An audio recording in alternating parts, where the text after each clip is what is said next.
नमस्कार दोस्तों ease trip planner या आप ईज माई ट्रिप भी कह सकते हैं। इस स्टॉक के ऊपर निवेशक जब क्वार्टर 2 के नंबर्स आए बहुत एंथुसियास्टिक थे, क्योंकि जो नंबर्स थे वो अपने आप में मुझे लगता है बहुत बहुत शानदार थे। एक पूरा स्ट्रेटजिक शिफ्ट हमको उस एक पूरे रिजल्ट में देखने को मिला। कंपनी ने जिस प्रकार से अपने खर्चों में कमी की, कौन से खर्चे आपको बताऊंगा, खर्चों में कमी की, अपना फोकस सिर्फ और सिर्फ प्रॉफिट की तरफ दिखाया दोस्तों। और ऐसे में आप ये कह सकते हैं कि स्टॉक ने वो जो फोकस था प्रॉफिट में वो साफ साफ नंबर्स में भी दिखाया, अपनी शीट्स में भी दिखाया। लेकिन क्या हुआ जस्ट उल्टा। स्टॉक में जो लोगों निवेशकों को लगा था कि 45 के ऊपर चला जाएगा, 50 के ऊपर जाएगा और एक नेक्स्ट सेट ऑफ रैली देखने को मिलेगी, जस्ट विपरीत हुआ। स्टॉक वापस से जहां चला था वहीं आ गया, यानी 37-38 के आसपास। और अगर आप ये कह सकते हैं जो ईस्ट मैटर में मेरा वीडियो था, क्वार्टर 2 के नंबर्स थे, क्योंकि एक बड़ा जंप आया था स्टॉक का तुरंत जैसे ही नंबर्स आए थे और बाजार बंद होते वो गिरावट कम हो गई थी, तेज़ी वो कम हो गई थी। मैंने कहा था देखिए तेज़ी हुई है, नंबर्स अच्छे हैं, सब बहुत अच्छा है, बट एक बात याद रखिएगा, जो ये स्टॉक है इसे 45 के ऊपर जाने में बहुत मेहनत करनी पड़ेगी। और वो निवेशक जिनको ये लग रहा है कि 45 के ऊपर जाकर के, बिटवीन 40 के ऊपर जाकर के एक शानदार रैली दिखाएंगे, मुझे अभी ऐसा नहीं लगता। और मुझे लगता है शायद इस तेज़ी के बाद एक थोड़ा बहुत करेक्शन है, स्टॉक वापस से आपको 37-38 के आसपास मिल सके। लेकिन मुझे ये नहीं लगा था दोस्तों कि इतनी जल्दी 37 रुपीज़ के आसपास आ जाएगा। ठीक है, तो ये जो गिरावट है इसके बाद अब क्या करना चाहिए, ये जो गिरावट है इसके बाद किस प्रकार से एनालिसिस है जो हमको करनी चाहिए। इसके बाद दोस्तों जो 3 चीज़ें मैं आपको बता दूं, 2-3 चीज़ें जो आपको पता होनी चाहिए। कंपनी का जो फोकस शिफ्ट हुआ है, एक और चीज़ दोस्तों जो प्रमोटर धीरे धीरे इसमें सेलिंग हो रही है, जी हाँ आपको बताऊंगा प्रमोटर की सेलिंग भी हुई है। और तीसरी चीज़ आने वाले समय जो दिसंबर क्वार्टर है वो कैसे बहुत अच्छा होने सकता है दोस्तों। और कॉन्फ्रेंस कॉल में जिस प्रकार की चीज़ें हुई हैं और कंपनी का जो एक 250 करोड़ रुपए का, जी हाँ पीबीटी है, प्रॉफिट बिफोर टैक्स का जो एक टारगेट है, क्या वो पूरा हो पाएगा, इस तमाम सवालों के जवाब इस एक वीडियो में देने वाला हूँ। अगर आप इस मैटर में निवेशित हैं या निवेश की सोच रहे हैं, यकीन मानिए ये वीडियो आपके बहुत बहुत काम आएगा। प्लीज़ वीडियो को अंत तक देखिएगा विदाउट स्किपिंग एनी पार्ट। और मैं आपको बता दूं दोस्तों कि जो ईज मैटर पे दोस्तों उसके ऊपर बहुत सी ऐसी चीज़ें जो शायद आपको नहीं पता होंगी। तो अगर आप निवेश से पहले उन माइन्यूट चीज़ों को अगर पता लगा लेंगे तो आपको समझ में आएगा कि सिर्फ 38 या 40 रुपीज़ के आसपास होने के कारण ही हमें निवेश नहीं करना है, जो रिस्क इसके साथ इन्वॉल्व है वो हमें पता होने चाहिए। ठीक है, लेकिन आगे बढ़ने से पहले दोस्तों मैं इसी प्रकार की वीडियोस बनाता हूं दोस्तों, प्लीज़ चैनल को सब्सक्राइब करके ऑल नोटिफिकेशन बेल को ज़रूर दबाइएगा। और मैं एक और चीज़ बता दूं दोस्तों कि जो प्रायोरिटी पैनल ग्रुप है वो हमने बनाया है, जो भी अगर आप उसे जाकर के ज्वाइन करेंगे तो जो भी आपके सवाल हैं, अगर मुझे लगता है कि वो उसी वक्त कमेंट में रिप्लाई करके जवाब देने लायक होंगे, मैं वहीं कर सकता हूं। यदि आपको स्टॉक के ऊपर एनालिसिस चाहिए तो आप उसे ज्वाइन करके स्टॉक के ऊपर चर्चा कर सकते हैं कि भाई इसके बारे में कुछ बताएं, तो उसके ऊपर वीडियो भी मैं ला सकता हूँ। ठीक है, तो ये होगी तमाम चीज़ दोस्तों। अब वापस चलते हैं टॉपिक की ओर, बट मैं कहूँगा ये जो सेकंड पार्ट होने वाला है उसको पूरा प्लीज़ ज़रूर देखिएगा। तो अब सीधा चलते दोस्तों उस पूरी एनालिसिस की तरफ और बताएंगे कि किस तरह के नंबर्स आए हैं और आगे कंपनी का फ्यूचर प्लान क्या है। तो देखिए सबसे पहले यहाँ चलते हैं, हाईलाइट्स पे चलते हैं। तो देखिए जो नेट प्रॉफिट दोस्तों निकल के आया इस क्वार्टर में, जो सितंबर में ख़त्म होता है, उसमें 67.19%, जी हाँ 67.19% का आपको जंप देखने को मिलेगा लास्ट ईयर से। देखिए ये जो भी जैसे 471 करोड़ है ना, तो ये 47 माफ़ कीजिएगा, जो 471 करोड़ है ये 47.1 करोड़ है। ठीक है, क्योंकि मिलियंस में नंबर थे तो थोड़ी प्रिंटिंग मिस्टेक हो गई है। ठीक है, तो 47.1 करोड़ आया है। जो रेवेन्यू है उस पर बड़ा इंक्रीज हुआ है। एक्सपेंसेस वो काफ़ी हद तक रिड्यूस हुए हैं, क्यों, added by lower spending on promotions. इस बार कंपनी का जो प्योर फोकस दोस्तों वो प्रॉफिट की तरफ था। और पिछले कुछ समय में अगर आप देखेंगे ना ईज माई ट्रिप को, तो उन्होंने एक बहुत ज़्यादा हैवी स्पेंड किया था एक्सपेंसेस में। इवन जो लास्ट क्वार्टर के नंबर्स आए थे ईस्ट ट्रिप के, वहाँ पर उन्होंने एड्स और प्रमोशन में बहुत ह्यूज आप कह सकते हैं निवेश किया था। रीज़न भी मैं बता दूं कि दोस्तों ये जो क्वार्टर होता है ना, क्वार्टर आप कह सकते हैं जो पिछले क्वार्टर रहते हैं वहाँ पे उतनी ज़्यादा आप कह सकते हैं सेल्स नहीं होती, तो प्रमोशन का जो सबसे ज़्यादा ज़रूरत उसी समय रहती है। इस बार उन्होंने प्रमोशन और एड्स में काफ़ी कम खर्चा किया है। ठीक है, आगे अगर आप चाहेंगे तो आप पाएंगे कि जो कंपनी का रेवेन्यू फ्रॉम ऑपरेशन है दोस्तों वो लगभग 141.6 करोड़ के आसपास आया है, जो कि 30.5% से भी ज़्यादा की कीमत दिखाता है, जो पहले 108.4 करोड़ के आसपास थी दोस्तों ईयर अगो। इन्होंने जो ट्रैवल एजेंट ने जो एक्सचेंज में फाइलिंग की है, कंपनी को ही कहा जा रहा है यहाँ पे दोस्तों। ठीक है, यानी आप देखें चाहे वो नेट प्रॉफिट हो चाहे वो रेवेन्यू फ्रॉम ऑपरेशन हो, दोनों ही फ्रंट में कंपनी ने शानदार जंप दिखाया है। ठीक है, आप थोड़ा नीचे चलते हैं। कंपनी का जो टोटल एक्सपेंसेस हैं दोस्तों, तो कंपनी वर एट 799.18 करोड़, यानी जो टोटल खर्चा है कंपनी का वो 79.9 करोड़ के आसपास रहा है, up about 10% from 73.2 crore rupees. Advertisement और प्रमोशनल एक्सपेंस दोस्तों इस क्वार्टर में 13.8 करोड़ रहा है, जो एक साल पहले 29.7 करोड़ था, यानी कितना ज़्यादा पैसा कंपनी ने बचाया है दोस्तों। ठीक है, और एक और चीज़ चल दोस्तों जो काफ़ी पॉजिटिव सरप्राइज लगा निवेशकों को, वो था जो कंपनी का जो रेवेन्यू कहाँ से एयर पैसेज सेगमेंट से आया है उसमें 10% का जंप देखने को मिला है, लेकिन जो होटल पैकेज है और other services jumped 8 times and 49 times albeit on a low base, and most of the revenue growth came from these two upcoming business segment। देखिए, एक तो ये जो जंप आप देख रहे हैं और ये जो 49 टाइम्स की आपको जंप दिख रही है अदर सर्विसेज में, वो उसके पीछे का रीज़न ये है कि जो बेस था वो ऑलरेडी इतना ज़्यादा कम था कि थोड़ी बहुत जो बढ़ोतरी देखने को मिल रही है ओवरऑल, उसके कारण इतना बड़ा आपको इतना अच्छे नंबर्स देखने को मिल रहे हैं। ठीक है, अब आगे चलते हैं, कुछ और चीज़ों पर चर्चा करें दोस्तों।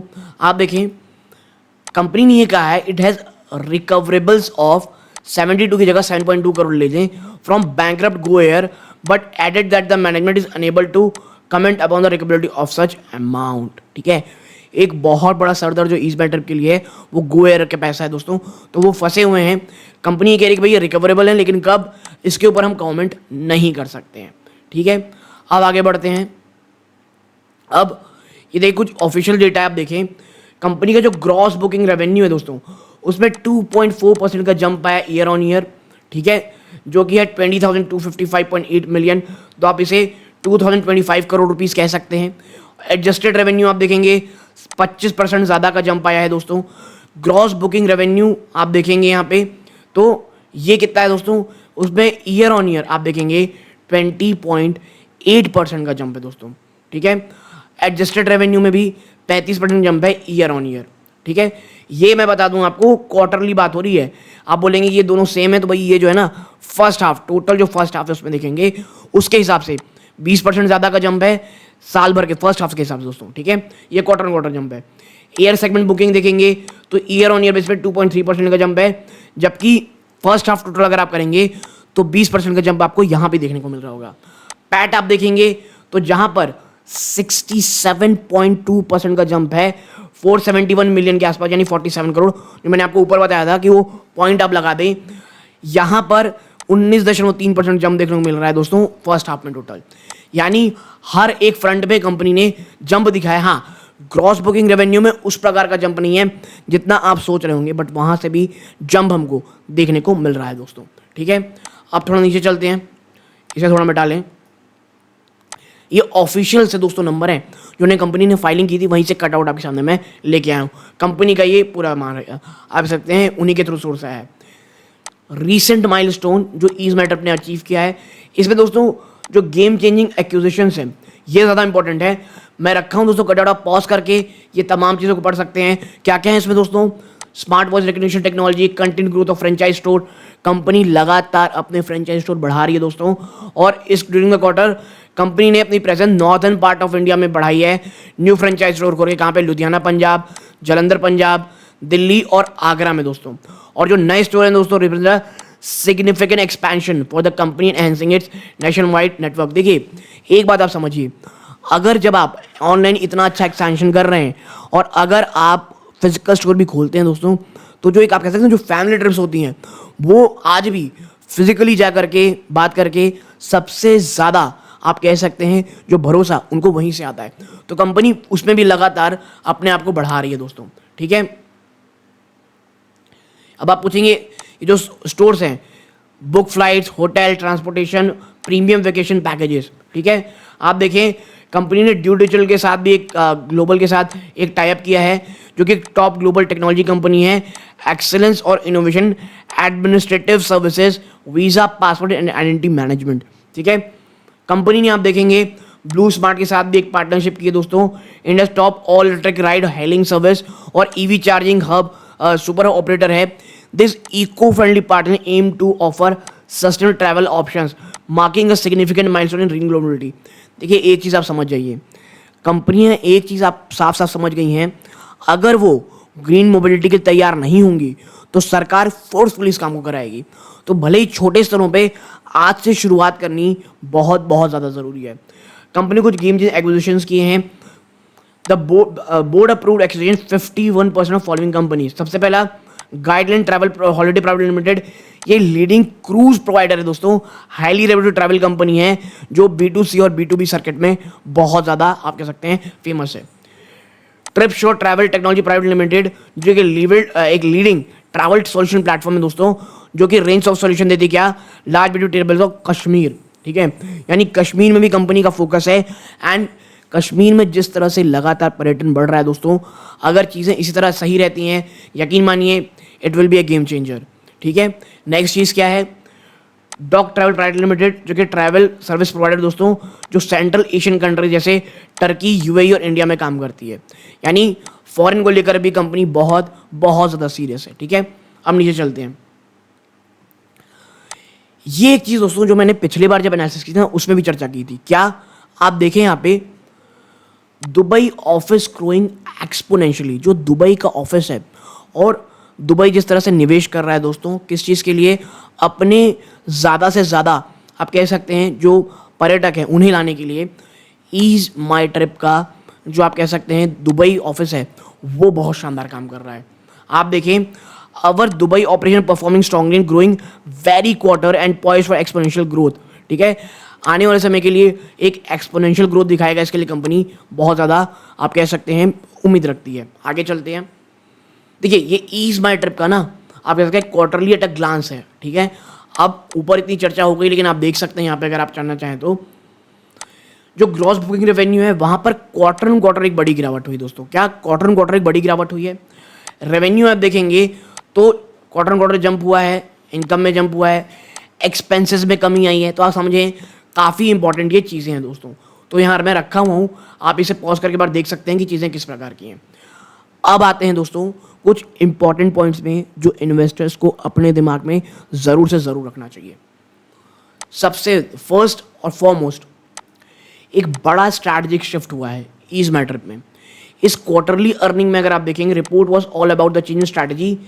जो हंगर है दोस्तों ग्रोथ की और मार्केट शेयर कैप्चरिंग की, वो अब अंडरपाइंड हो गई है by the rapid increase in gross booking revenue at the cost of higher marketing and sales promotion expenses was substituted by a sharp focus on profitability.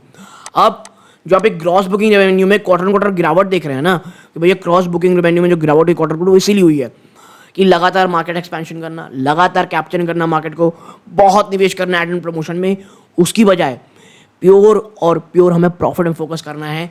और यही कारण है इतना शानदार जंप आपको देखने को मिला है।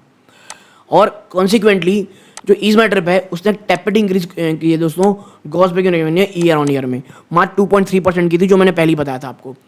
जबकि फोकस ऑन प्रॉफिटेबिलिटी काफ़ी वेलकम किया गया है। हमें ये देखना होगा कि कहीं एक बहुत बड़ा मार्केट शेयर लॉस तो नहीं करने वाले हैं, जो कि आने वाले समय फ्यूचर ग्रोथ और प्रॉफिटेबिलिटी को एक बहुत बड़ा झटका दे सकती है। कंपनी कह रही है कि भाई ओके, जो इन्वेस्टर हो ये कह रहे हैं आपने प्रॉफिट में फोकस किया है, वेरी गुड, लेकिन कहीं इसके चक्कर में आप बहुत बड़ा मार्केट शेयर तो लॉस नहीं करेंगे। तो ये एक आपके दिमाग में होना चाहिए कि जब आप इस मैटर में निवेश कर रहे हैं, और आपको इसे ज़रूर से ज़रूर देखना चाहिए, ठीक है। अब एयरलाइन डिविडेंड बिजनेस, जो कंपनी दोस्तों हैज़ फॉरेड ओवरसीज, इन्होंने ओवरसीज में यानी विदेशों में भी अब नज़र लगाई है और इन्होंने ऑफलाइन स्टोर्स भी ओपन करने शुरू कर दिए हैं दोस्तों। और कुछ बहुत सारे एक्विजिशन भी इन्होंने किए, कैसे स्प्री हॉस्पिटैलिटी, योलो बस, न्यूटाना एविएशन और चीक्विन। और एक लिस्ट लगातार बढ़ती चली दोस्तों जा रही है दोस्तों 3 नए एक्विजिशन से, जो हमने थोड़ी देर पहले चर्चा की थी उस कटआउट में दोस्तों। कौन कौन सी? Guideline travel, holiday, Mumbai trip shop travel technologies, Kashmir dook travels, ये तमाम एक्विजिशन हमने की हुई थी। नाउ आप देखें ये जो, लेकिन जो एक्विजिशंस किए गए दोस्तों, ये yet to move the needle on the overall financials. ये अभी भी कोई इतने अच्छे नहीं हुए हैं कि जो फाइनेंशियल में एक सिग्निफिकेंट इफेक्ट डाल सके। यानी जो एक्विजिशंस हुई हैं इट्स वेरी गुड, लेकिन जो एक इम्पैक्ट डालना था वो अभी तक नहीं डाले, तो ये चीज़ ध्यान में रखिएगा। देखिए the share of air ticket booking is 82% of revenue. जी हाँ, जो एयर टिकट का बुकिंग है दोस्तों, ओवरऑल कंपनी का 82% ऑफ बुकिंग रेवेन्यू में शेयर करता है। यानी अगर कंपनी 100 रुपये कमा रही है तो 82 रुपीज़ तो एयर टिकट बुकिंग से आ रही है। और 93% of error as the company is pushing other business like hotels and with heavy discount दोस्तों। तो इस प्रकार की चर्चा है दोस्तों। अब चलते हैं अन्य चीज़ों की ओर। यहां पे आप देखेंगे focus on cost management. Company का जो फोकस हो चुका है वो पूरी तरह से कॉस्ट मैनेजमेंट में हो गया है। आप देखिए जो ईज माई ट्रिप का जो यूएसपी था, unique selling proposition, no convenience fees. जी हाँ, अगर आपको ईज माई ट्रिप के पुराने विज्ञापन याद हैं, नो कन्वीनियंस फीस इनकी यूएसपी हुआ करती थी। ठीक है, तो वहां पे आप देखेंगे मैनेजमेंट है ना, और इसका आंसर ना कौन कौन में बहुत अच्छा दिया गया है, तो प्लीज वीडियो के अंत तक जुड़े रहिएगा। आप देखें has been its management of cost. ठीक है, the company's expenditure to GBR, gross booking revenue के मुकाबले जो एक्सपेंडिचर है, is the lowest in the industry. वो लोएस्ट रहा है इंडस्ट्री में और ये इनकी यूएसपी थी। लेकिन in a bid to gain market share the advertisement and sales promotion expenses we are increasing. Market share बढ़ाने के चक्कर में कंपनी एडवर्टीजमेंट और सेल्स प्रमोशन में लगातार बढ़ोतरी कर रही थी। और ठीक है, और इन Q2 with the focus back on profitability there was a significant moderation promotional expenses, जो मैंने पहले बताया कि भैया आप कह सकते हैं जो एक एक्सपेंडिचर टू जीबीआर होता है उसमें कंपनी बहुत ज़्यादा खराब थी। आप कह सकते हैं, माफ कीजिएगा, लोएस्ट था इसके इंडस्ट्री में। लेकिन इस बार क्या हुआ है, कंपनी ने जो प्रमोशन में कम निवेश पैसे डाले ना, वो एक बहुत पॉजिटिव चीज़ थी। लेकिन जैसे मैंने पहले कहा, आप डाल रहे ओके, लेकिन क्या आप मार्केट शेयर तो बहुत ज़्यादा लूज नहीं कर रहे हैं। ठीक है, आगे बढ़ते हैं। सबसे इंपॉर्टेंट सेक्शन इसका कॉन्फ्रेंस कॉल हाइलाइट्स। और आप देखिए, मैं इसीलिए कह रहा हूँ इस मैटर में ना थोड़ा लंबा सोचें। आपको बताऊंगा जिस प्रकार के सवाल के जवाब इन्होंने दिए हैं वो अपने आप में फिनोमिनल है। क्या है आप देखें यहाँ पे, बाला मुरली जी हैं, ये क्वेश्चन पूछते हैं कॉन कॉल में, भैया कॉन्ग्रेचुलेशन सर कि आप देखते हैं नंबर पेश किए। रिगार्डिंग द एबिटा मार्जिन, पिछले लास्ट 3 क्वार्टर्स में हमने कुछ बहुत सारे अप्स एंड डाउन्स देखे हैं। ठीक है, एबिटा मार्जिन कांस्टेंट नहीं रहा है दोस्तों। तो यही पूछ रहे हैं कि इतने ज़्यादा अप डाउन जो हो रहे हैं, क्या हम आने वाले समय में एक स्टेबल एबिटा मार्जिन ही एक्सपेक्ट कर सकते हैं इस ईयर में और अपकमिंग ईयर्स में? यानी जो फ्लक्चुएशन है एबिटा मार्जिन में, क्या आने वाले समय में वो जारी रहेगी या बंद होगी? इसका जवाब आप देखें तो प्रशांत पिट्टी जी जो हैं, जो टॉप मैनेजमेंट से रिलेटेड हैं, वो कहते हैं कि जो एबिटा मार्जिन है वो चेंज हो रहे रहते हैं। क्यों? बिजनेस डिसीजंस के कारण and the calls which we take. ठीक है, जो बिजनेस, और इस पर्टिकुलर क्वार्टर में आप देखेंगे तो हमारी प्रॉफिटेबिलिटी बहुत ज़्यादा बढ़ी है। और ठीक है, और मल्टीपल रीजन के कारण, ठीक है, ड्रामेटिकली बढ़ी, क्योंकि भैया जो प्रॉफिटेबिलिटी बढ़ी है वो अपने आप में फिनोमिनल है।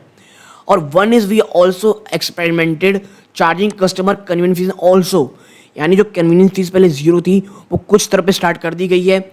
इतना ही नहीं, हमारा मार्केटिंग बजट भी ड्रामेटिकली 0 आया है दोस्तों, जिसके कारण जो एबिटा मार्जिन है वो to a little bit up and down on the business call.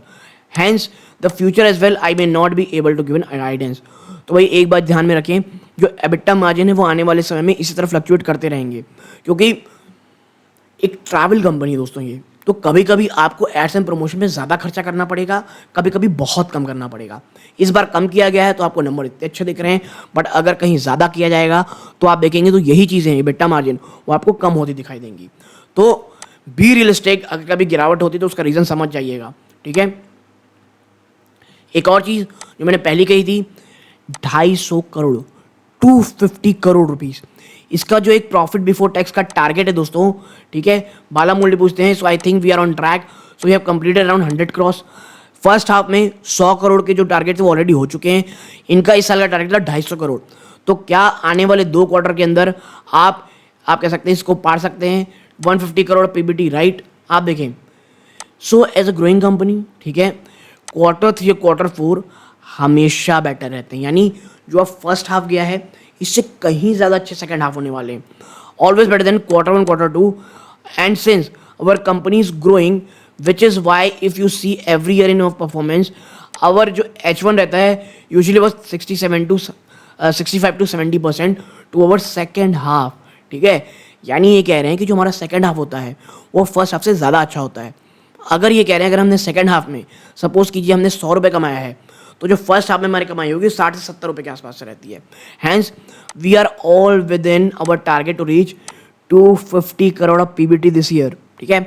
250 crore के प्रॉफिट बिफोर टैक्स में कंपनी आने वाली है, और अगर कंपनी ले आती दोस्तों ये एक बहुत पॉजिटिव होगा, ठीक है। आप देखें, एक और चीज़ है, पिछले कुछ समय में दोस्तों आपने ये बात कही थी that you would like to double our GBR in financial 24। इन्होंने एक बात कही थी कि जो फाइनेंशियल 24 में ये हमारा जो ग्रॉस बुकिंग रेवेन्यू है ये डबल हो जाएगा। लेकिन भैया इन्होंने तो अभी स्ट्रैटेजी शिफ्ट चेंज कर ली है, अब वो GBR के बजाय प्रॉफिटेबिलिटी बढ़ रहे हैं। तो यही कह रहे हैं भैया कि क्या आप अब उसमें टारगेट को अभी भी होल्ड करते हैं दुगने के लिए। दूसरी चीज़ ये कह रहे हैं, if you could also talk about what promoted to essential do away with no convenience strategy because that was the USP of the east matter. Very great question. इन्होंने ये कह रहा है कि भाई आपकी तो USP ही थी ना, नो कन्वीनियंस फीस, आप उससे हट गए तो आप आगे क्या करेंगे, आप क्या सोच रहे हैं कि गो फॉरवर्ड स्टैंड पॉइंट क्या है आपकी कंपनी का। तो देखिए इसका जवाब जो कंपनी ने दिया है दोस्तों, हम यहाँ नीचे चलते हैं, और जो मुझे लगता है सबसे सटीक, सबसे सरल, सबसे शानदार जवाब है, मतलब सबसे इंपॉर्टेंट जवाब, माफ़ कीजिएगा, धन्यवाद कि आपने ये क्वेश्चंस पूछे। जी हाँ, ये बात सही है कि पहले हमारा टारगेट GBR को यानी क्रॉस बिलियन डबल करने का था, जो अब हम स्टैंड नहीं करते हैं, नॉट स्टैंड वैलिड नाउ, क्योंकि अब हमारा फोकस कहाँ प्रॉफिटेबिलिटी में है। तो भैया अब आपका फोकस प्रॉफिटेबिलिटी में, तो जो आप ग्रॉस बुकिंग रेवेन्यू में इतने ज़्यादा प्रमोशन निवेश कर रहे थे, तमाम कर रहे थे, वो अब शायद नहीं होने वाली। It's a very thin line which we have to balance as a company and the board. और देखिए प्रॉफिटेबिलिटी और GBR में एक बहुत पतली लाइन होती है, और समय पर वो डिसीजन लेने पड़ते हैं, ठीक है। We have decided we will be focused more on profitability this year. Hence, we committed PBT growth of profit before tax 250 crore रुपए की for this particularly, and answering your second question will do zero convenience fees। इसका जवाब सुनिए, क्योंकि ये company USP रही है दोस्तों। I have said that in this particular quarter we experiment to charge customer convenience fees। बहुत सारे ऐसे केस हैं when customer pays convenience fees, they also can apply a discount coupon। अगर आप कन्वीनियंस फीस डाल रहे हैं तो आप काफ़ी हद तक डिस्काउंट कूपन भी डाल सकते हैं दोस्तों, जिसके कारण आपको, which is why you would see in this particular quarter the discount to the customer has increase because in some cases, ठीक है। और यही कारण है कि जो डिस्काउंट बहुत ज़्यादा बढ़ा है कस्टमर को, कन्वीनियंस फीस आप दे रहे हैं लेकिन आप डिस्काउंट अप्लाई करेंगे तो शायद वो हट जाएगी। Where they are paying convenience fee, ठीक है, paying convenience fee, they would still have the option to avail other discount coupons. यानी अगर आप कन्वीनियंस फीस दे रहे हैं तो आप अन्य बहुत सारे ऐसे कूपन्स हैं जिसको आप यूज़ करके ज़्यादा फायदा कमा सकते हैं। और आप देखें ये कंपनी ने एक्सपेरिमेंट किया था, हम ये नहीं कह रहे we have gotten away with charging convenience fee to all of our customer, but definitely show that there is so much amount of upside which is still the company in term of profitability that even with the experiment we have been able to increase PAT dramatically, ठीक है। यानी भाई देखिए अब हम जो charge कर रहे हैं उसके बावजूद भी हम पैसे कमा सकते हैं, और ये हम कतई नहीं कह रहे हैं कि आप अप्लाई करेंगे तो आप कहीं भी कन्वीनियंस फीस नहीं दे रहे हैं, कहीं कहीं आप दे रहे हैं, कहीं कहीं आप नहीं दे रहे हैं। और इस एक्सपेरिमेंट के बावजूद कंपनी का जो प्रॉफिटेबिलिटी आया है वो अपने आप फिनोमिनल आया है। अब आप देखें last but not the least, आप देखिए यहाँ पे एक और बहुत इंपॉर्टेंट सवाल कि भैया इवन दो जो बुकिंग है वो काफ़ी हद तक बढ़ी है दोस्तों इस क्वार्टर में, आपका जो पेमेंट गेटवे चार्जेस है वो कम हुआ है। और यहाँ पे आता है दोस्तों हीरो यूपीआई। क्यों, आप समझें, प्रशांत चिट्टी जी ये कह रहे हैं दैट पेमेंट गेटवे चार्ज दोस्तों जो कि बेसिकली होता था 0.7%, वो घट करके 0.6% आ गया है। क्यों, क्योंकि लगातार लोग यूपीआई अडॉप्ट कर रहे हैं। और as the payment gateway charges reduces for us because negligible payment gateway charges लगते हैं जब लोग यूपीआई बिलीव करते हैं to make the transaction. So in fact this is one of our very big upside which is waiting for our company as more and more UPI transaction happen. This 0.6% should also go further reduce. यानी यहाँ से भी margin expansion की chances है। लगातार लोग UPI में अगर निवेश बढ़ाते जाएंगे दोस्तों, यूपीआई यूज़ करेंगे। और देखिए जब क्रेडिट कार्ड भी आ जाएगा, अगर क्रेडिट कार्ड का यूपीआई यूज़ आप करते हैं, उसमें अगर कन्वीनियंस फीस या आप कह सकते हैं जो पेमेंट गेटवे चार्जेस इसी तरह के एलिजिबल रहते हैं, तो एक बहुत बड़ा अपसाइड इस बार ट्रिप के लिए भी आने वाला है दोस्तों। ठीक है, और ये एक बहुत शानदार है। और इसके आप कह सकते हैं एक और क्वेश्चन इसी के रिलेटेड वो पूछती हैं साक्षी जी जो हैं, that what will be the percentage of UPI user as a percentage of the total user. तो ये कहते हैं लगभग 30 से 35% लोग हैं जो यूपीआई अभी यूज़ कर रहे हैं दोस्तों। और इफ उनकी अगर मेमोरी सही कहती है 30 to 35% of transaction UPI and remain non UPI at the moment. ठीक है, तो ये दोस्तों आप कह सकते हैं तमाम चीज़ें हैं। Other thing I want to understand was your hotel package revenue. ठीक है, I want to so even though on a quarter basis the volume is down, can you explain the increase in the revenue. ये कह रहे हैं कि भाई आप जो होटल पैकेज है उसमें वॉल्यूम तो लगातार डाउन आ रहे हैं लेकिन पर रेवेन्यू बढ़ रहा है, इसके पीछे का रीजन आप क्या एक्सप्लेन कर सकते हैं। तो देखें यहाँ पे